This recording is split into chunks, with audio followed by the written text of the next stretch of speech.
Assalamualaikum warahmatullahi wabarakatuh. Perkenalkan, nama saya Revi Marisca Eka Febrianti, NIM 12300023034 dari Universitas Nahdlatul Ulama Surabaya. Di sini saya akan mempresentasikan tentang materi fisika kesehatan praktikum ke-7, yaitu biomekanika. Materi yang pertama, saya akan menjelaskan tentang detak jantung. Detak jantung adalah proses kontraksi dan relaksasi otot jantung yang menghasilkan denyutan atau detak. Denyutan jantung terjadi ketika otot jantung berkontraksi dan memompa darah ke seluruh tubuh. Denyut jantung diukur dalam satuan denyut per menit atau BPM dan dapat memberikan informasi tentang kesehatan jantung seseorang. Denyut jantung normal pada orang dewasa sehat biasanya berkisar antara 60 hingga 100 bpm. Namun, denyut jantung dapat dipengaruhi oleh berbagai faktor seperti tingkat kebugaran fisik, usia, emosi, dan kondisi kesehatan secara keseluruhan. Misalnya, atlet yang sangat berolahraga secara teratur biasanya memiliki denyut jantung yang lebih rendah karena jantung mereka lebih efisien dalam memompa darah. Selain itu, perubahan denyut jantung dapat terjadi sebagai respon terhadap situasi atau kondisi tertentu. Misalnya, saat kita berada dalam situasi stres atau ketakutan, denyut jantung dapat meningkat. Selama tidur atau saat beristirahat, denyut jantung cenderung lebih rendah. Penting untuk memantau detak jantung secara teratur untuk memastikan kesehatan jantung yang baik. Jika memiliki kekhawatiran tentang detak jantung, disarankan untuk berkonsultasi dengan dokter untuk evaluasi lebih lanjut.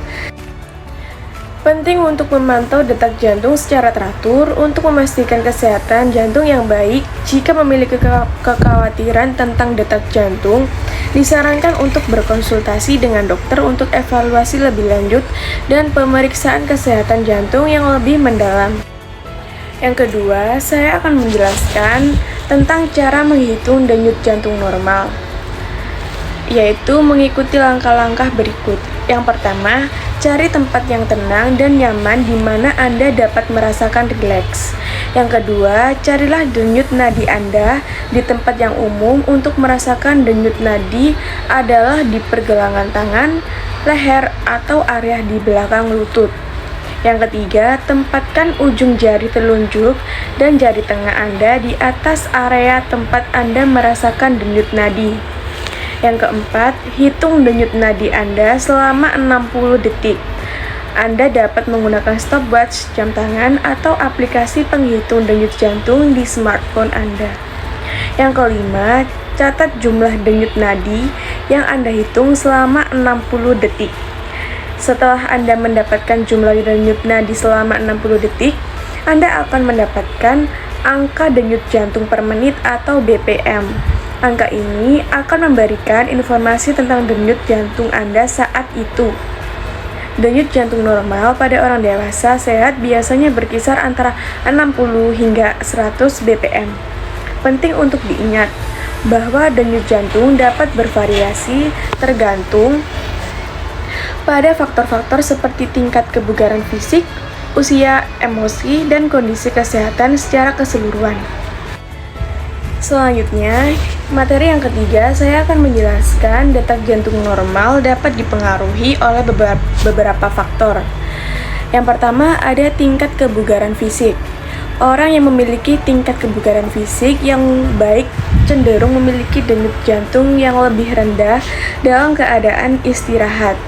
Latihan fisik yang teratur dapat membantu meningkatkan kebugaran jantung dan menurunkan denyut jantung.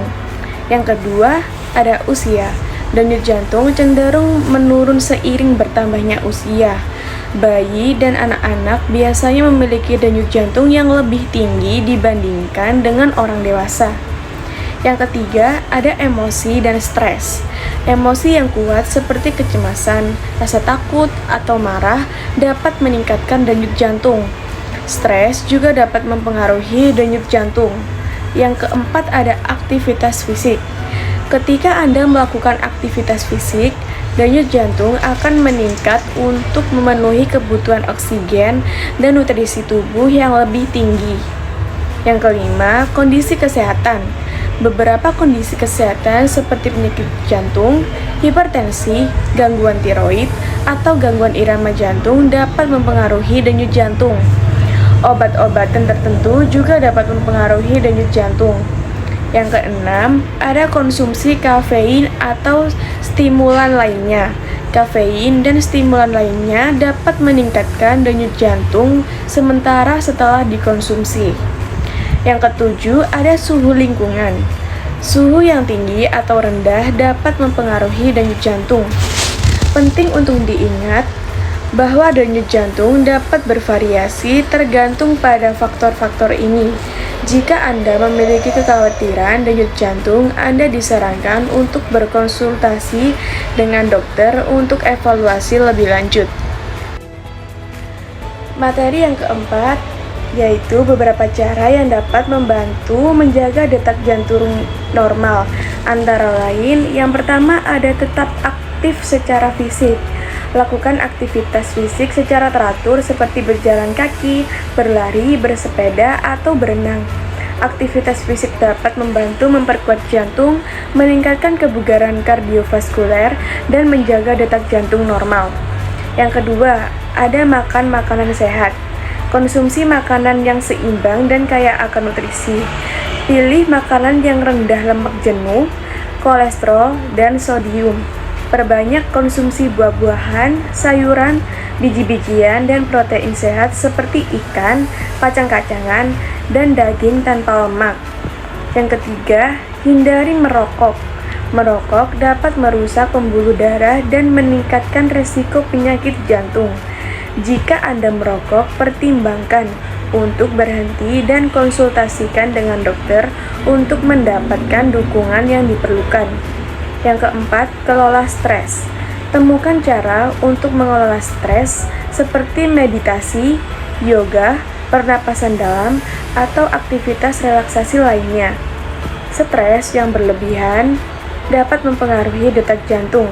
Oleh karena itu, penting untuk mencari cara untuk meredakan stres dalam kehidupan sehari-hari. Yang kelima, hindari konsumsi alkohol berlebihan. Konsumsi alkohol yang berlebihan dapat mempengaruhi detak jantung. Batasi konsumsi alkohol sesuai dengan rekomendasi yang aman. Yang keenam, jaga berat badan yang sehat. Pertahankan berat badan yang sehat sesuai dengan indeks massa tubuh atau IMT yang dianjurkan oleh dokter. Kelebihan berat badan dapat meningkatkan resiko penyakit jantung. Yang ketujuh, ada rutin memeriksakan kesehatan. Lakukan pemeriksaan kesehatan secara rutin untuk memantau kesehatan jantung. Jika Anda memiliki riwayat penyakit jantung atau faktor resiko lainnya, konsultasikan dengan dokter untuk mendapatkan nasihat yang tepat. Selalu penting untuk berkonsultasi dengan dokter atau ahli kesehatan jika Anda memiliki kekhawatiran tentang detak jantung Anda. Selanjutnya, materi yang kelima adalah tingkat intensitas aktivitas fisik berdasarkan persentase denyut jantung. Tingkat intensitas aktivitas fisik dapat diukur berdasarkan persentase denyut jantung maksimal atau maksimum heart rate atau HRmax seseorang.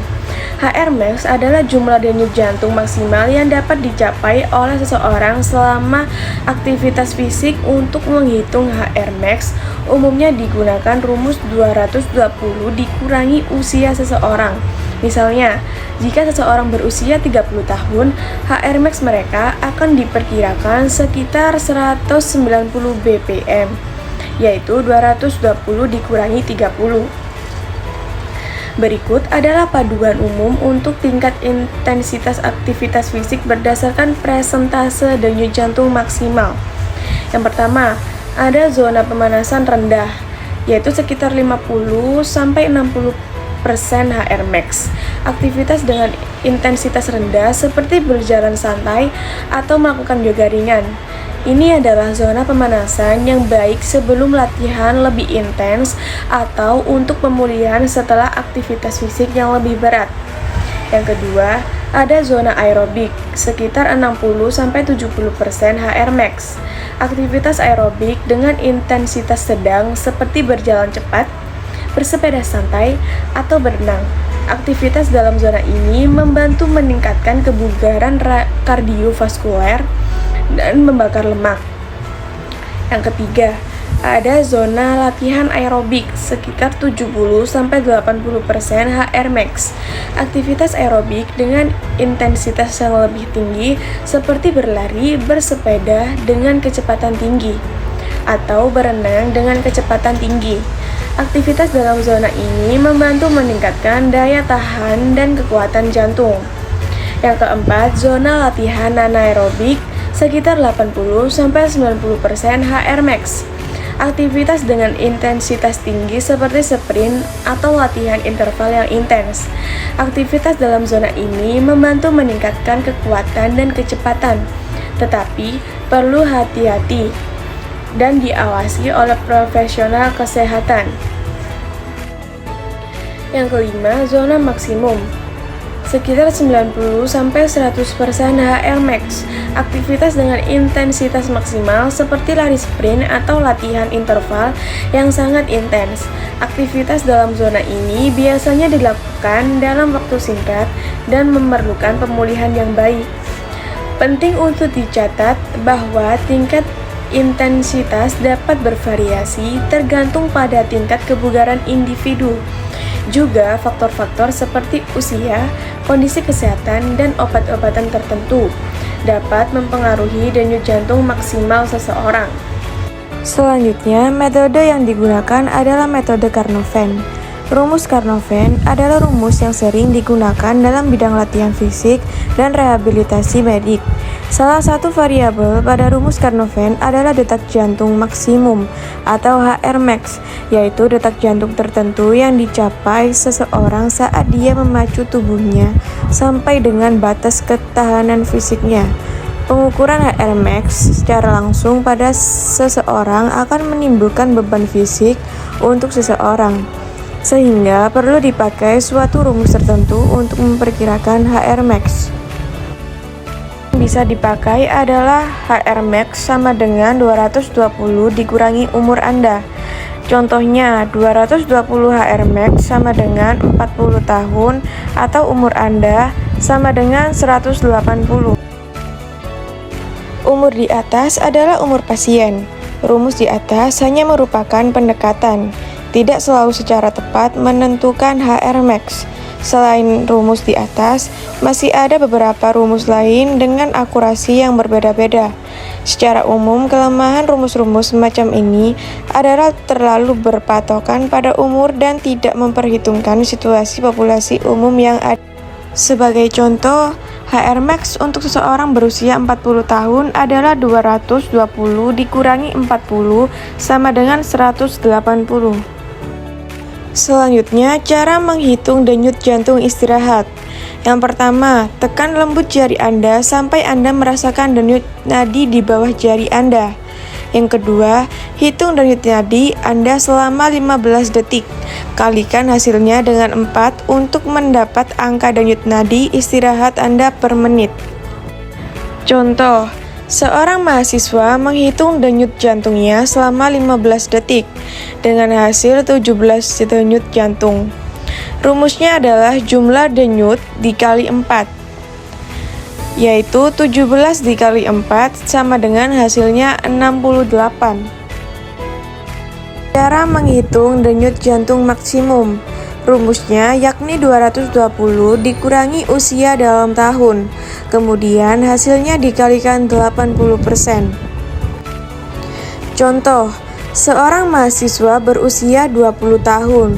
Rumusnya yaitu 220 dikali usia Anda, sama dengan hasilnya dikali 80%, yaitu 220 dikurangi umur 20 sama dengan 200. Jadi 200 dikali 80% sama dengan 160 kali per menit. Selanjutnya, hubungan denyut jantung, aktivitas, dan metabolisme. Hubungan antara denyut jantung dan aktivitas sangat erat. Denyut jantung meningkat ketika beraktivitas fisik karena tubuh membutuhkan lebih banyak oksigen dan nutrisi untuk otot. Denyut jantung yang meningkat membantu meningkatkan aliran darah ke seluruh tubuh dengan latihan kardiovaskular secara teratur. Jantung dapat bekerja lebih efisien dan denyut jantung akan cenderung rendah saat beristirahat dan meningkat secara beraktivitas. Aktivitas fisik yang meningkat denyut jantung juga membantu menjaga kesehatan jantung dan meningkatkan kebugaran fisik secara keseluruhan. Yang terakhir, hubungan denyut jantung dengan metabolisme. Denyut jantung yang meningkat saat beraktivitas fisik berhubungan dengan metabolisme tubuh. Saat beraktivitas fisik, denyut jantung meningkat untuk memompa lebih banyak darah ke seluruh tubuh, meningkatkan suplai oksigen dan nutrisi. Hal ini meningkatkan metabolisme tubuh yang mengubah makanan menjadi energi untuk beraktivitas dan menjaga fungsi tubuh. Denyut jantung yang tinggi juga dapat meningkatkan laju metabolisme basal, yaitu jumlah kalori yang dibutuhkan saat beristirahat. Aktivitas fisik teratur dan meningkatkan denyut jantung dapat meningkatkan metabolisme secara keseluruhan. Ini penting untuk menjaga berat badan seimbang dan kesehatan. Dapat disimpulkan bahwa denyut jantung dan metabolisme saling mempengaruhi untuk membantu pembakaran kalori dan produksi energi tubuh.